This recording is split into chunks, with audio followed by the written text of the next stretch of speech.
Bonsoir à tous. Le parc naturel du Morvan touché par un incendie aujourd'hui. Le feu s'est déclaré cet après-midi près de la Roche-en-Brénil, en Côte d'Or.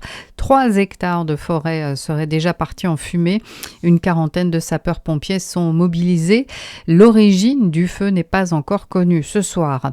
Autre sinistre en Côte d'Or ce samedi à Dijon. Une pollution aux hydrocarbures touche le lac de Kyr. C'est un passant qui a signalé un bidon d'hydrocarbures immergé dans l'eau dont le contenu s'est répandu.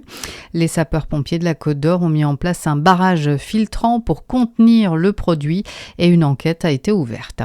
Les pompiers qui recherchent des volontaires à Orgelet dans le Jura, aujourd'hui en tout cas était organisée une journée de recrutement sur le parking du Super U avec au programme des manœuvres, feux, simulation d'accidents, découpe de véhicules pour sortir les victimes, pour faire donc découvrir ce métier au public et évidemment recruter. La fête des librairies indépendantes, c'était aujourd'hui également en Saône-et-Loire. Objectif, attirer les lecteurs face à la concurrence des grandes surfaces culturelles et la vente de livres en ligne. Cela se passait notamment à Montceau-les-Mines, Chalon-sur-Saône, au Creusot ou encore à Louhans.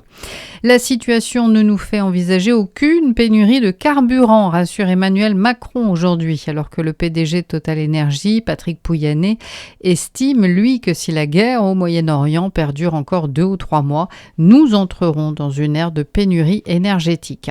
Et notez que les pourparlers entre l'Iran et les États-Unis, prévus au Pakistan aujourd'hui, n'ont pas eu lieu.